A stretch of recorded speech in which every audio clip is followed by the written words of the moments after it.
welcome back to the Burning Empowerment of Your Soul blog series. Our foundation for this journey is Joshua chapter 1 verse 9. Have I not commanded you? Be strong and courageous. Do not be afraid. Do not be discouraged. For the Lord your God will be with you wherever you go. See, in these blogs, these videos, we're not just talking about ideas, but we're forging weapons for the ambition based on God's promise. And today we're starting off with the most critical battle, saving your dream.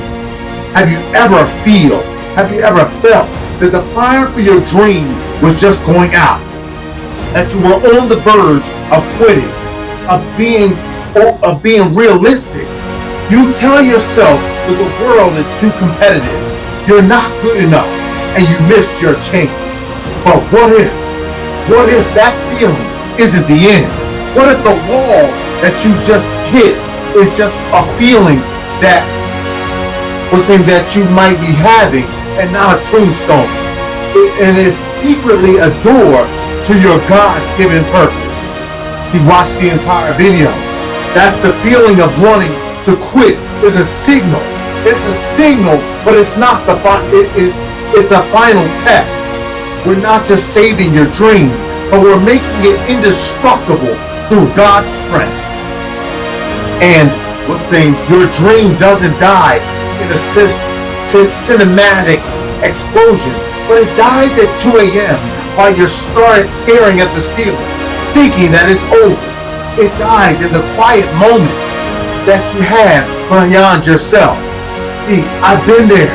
See, growing up in Camden, New Jersey, I was a C&D student, thinking my failing grades were the doom of my life. I was convinced I wasn't smart enough, but then I heard a voice, a push from the Holy Spirit, reminding me of God's calling on my life. As GotQuestion.org explains, the Holy Spirit often guides us by placing a burden or a new direction on our hearts, calling us to a specific service that uses the gifts He provides for us. See, that voice was God pushing me through those moments. The Holy Spirit guiding me towards my destiny, saying, you are more than what you think you are. So after high school, I decided to push myself to a limit that was far beyond anything that I knew. When I decided to join the Marine Corps, yes, one of my teachers laughed and said, "You'll never make it." See, my parents, they were totally against it. Yet, I knew it was a response to God's command on my life to be strong and courageous. Boot camp was brutal. Every day was a struggle. But I pushed past the pain and the doubt. We started with 60 of us our recruits. As the weeks went on, the numbers dwindled. People quit, but I kept on pushing. I graduated with the small number of us that remained. That moment taught me that quitting feels like a relief for about 5 minutes, but then a hollow emptiness takes over. So you start making excuses. It wasn't just a hobby. The market is saturated. But listen, that moment, the ceiling stare, the teacher's laugh, the moment you're about to quit, that is the most important moment of your life. You have to choose to accept that quiet funeral or give it one final shot. And fueled by the faith that you have in God. Check it out. In the legendary figure, check this out. Maryland, 1849, a woman named Arminta Ross is alone in the woods, and people are hunting her down. Every rational instinct was screaming, "Turn back, it's not even worth it." But she took one more step, and then another one, and then another one. We know her today to be Harriet Tubman, a legend on the Underground Railroad.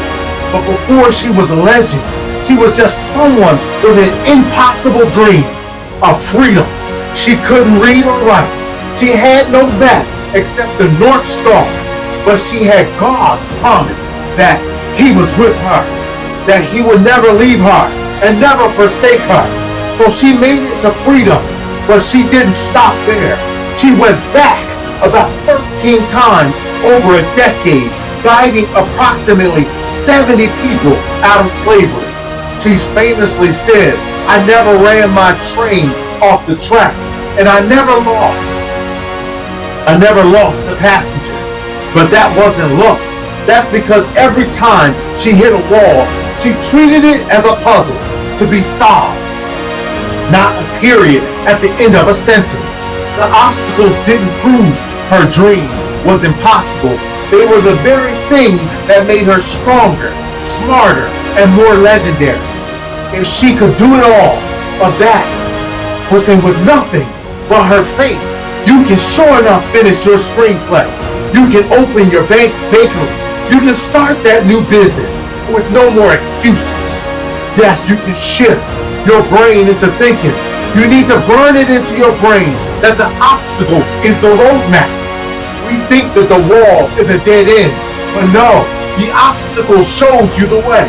The website gotquestions.org notes that the command to be brave often comes with an instruction that seems impossible, indicating that God uses the impossible, that God uses the challenges to guide us and show us that we're not alone. The obstacle is a mentor telling you exactly what you need to fix. Here's the cheat code. Yes, here's the cheat code to turn your biggest obstacle into your biggest advantage. What's the wall that you keep hitting? You need to name it and be brutally specific. Is it I can't get clients? Or is it my cold emails are being ignored? Name it. It takes it from being a monster to a problem that you can actually solve. Ask, what skills is this wall forcing me to learn? Emails ignored. The wall is forcing you to learn to be an irresistible copywriter. Videos getting no views. The wall is forcing you to master your storytelling. Level up that skill until that's your superpower. This is where most people quit. You must be obsessed over it though. My failing grades forced me to develop a discipline and a mental well-being that God was pushing me further and tougher than I could ever be. The toughness that school never could have even taught me. That struggle became my superpower. Do it again, and do it again, and do it again. See, every new wall is just the next level, showing you the path forward. The dream isn't dying. It's getting stronger under the pressure, like carbon crushed into a diamond. Your dream needs the three things to stay alive. This is the physics of ambition. You need clarity, community, and courage. Clarity, be incredibly specific. I want to be an artist, is a wish. I want to build custom electric guitars with hand-wound pickups or punk rock bands. That is a target. Specificity is rocket fuel because it tells you the next step. And community, find one person who believes in you. Isolation is a dream poison. So we need each other to fuel this journey. When you're alone, your doubts are deafening. You need a crew, even if a crew of two, to encourage you to build what's in you up. That's why you need to put what's in the post, what's in the comments, your dreams, so others can actually boost your dreams up. Be courageous. Do not think of being small. Do one small thing though. Brave things every day. Courage isn't a personality trait. It's a muscle built on faith. Bravery is acting in the face of fear because you trust that the battle is the Lord's. Waiting for the motivation is a losing game. Send one email. Write one paragraph. One small brave action every day builds an unstoppable momentum. Yes, we're doing a 48-hour reboot. The Dream Reboot because this is an emergency intervention. Hour 0, the purge. Write down every reason that you think you're going to fail. Every fear, every doubt. Get it all out. Get it all out the way. The new page. Hour 2, rewrite that list as the biggest comeback story that you'll ever have. I'm not talented enough because my story will be about becoming so talented through pure work that no one can even deny me. Yes. Hour 4, the accountability draft. Text 3 friends. I need you to hold me accountable on your specific goal. I'm all in. Don't let me quit. You need to tell your friends, this is my goal. This is where I'm going for. This is what I'm shooting for. And don't let them want to make sure they hold you accountable for every year, every month that you delay your obstacle. Don't be a quitter. Hour 8, the interior breaker. Do that one scary thing that you've been putting off. Hit the send on the email. Buy the domain. Do it now. The point is breaking the cycle of inaction. The hour 48, the public declaration. Post about what you're doing online. Post it for the next 30 days. I am committed to do whatever brave thing that you're going to do. You're telling your own brain that this is real. My dream is real. That I'm not what's in some kind of fictional thinker, but I'm thinking out loud. That's what what's in putting it into the blog post is about. The myth of arrival. Section 6, you need to understand that this, or you will burn it out. There is no finish line. That you're always striving for more. Arrival is a myth. We lie to ourselves that if we just get to one place, then we'll be happy. I'll be happy when I get the book deal. It's a trap. See, Harriet Tubman didn't just get to freedom and stop. Her arrival was the beginning of a harder mission. See, because it never ends. You finish one challenge and a new one appears.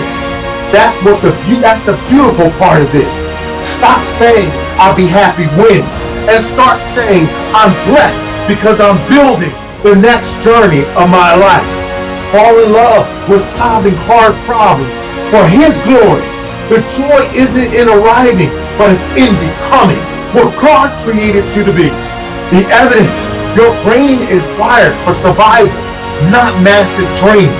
To override its fear, you must overwhelm it with the evidence that God has placed on your life and the faithfulness that you have in God. J.K. Rowling was a single mother on benefits when 12 different publishers rejected her. Harriet Potter, the publisher that finally said yes, only did so because the chairman's 8-year-old daughter loved the first chapter. Now it's the best-selling book series in history. Harlan Sanders was in his 60s and was told no over 1,000 times before someone took a chance on his chicken recipe. He built an empire now known as KFC because his refusal to quit was more powerful than 1,000 rejections. They didn't have superpowers. They just stacked so much evidence of their own persistence that their brains had to believe that their people that what they want to succeed don't quit. Every small win, every finished page is a brick. Stack enough bricks and it will build a fortress of belief that no rejection can ever tear down. Yes, nobody's doubt can tear down your dreams if you build your dreams up high enough. You cannot get new results with your old self. To achieve a dream that you've never had, you must become someone new, someone different, someone that you've never been before. Harriet Tubman literally renamed herself to become a new person. She was born Aramita Minty Ross. Before she escaped, she shed that name and adopted Harriet. Armetta was a slave, but Harriet was a free woman. The identity shift was a declaration of war on her circumstance. You must do the exact same. This isn't fake it till you make it, but it is the becoming all together. Do something that sends a powerful signal to your brain, the version 2 of your life under God's grace. Your identity dictates your actions. Your actions generate your results. Summarize. All right, let's summarize the mission. This is it. This is the final test. This is where your battle plan begins. For the burning empowerment of your soul, movie.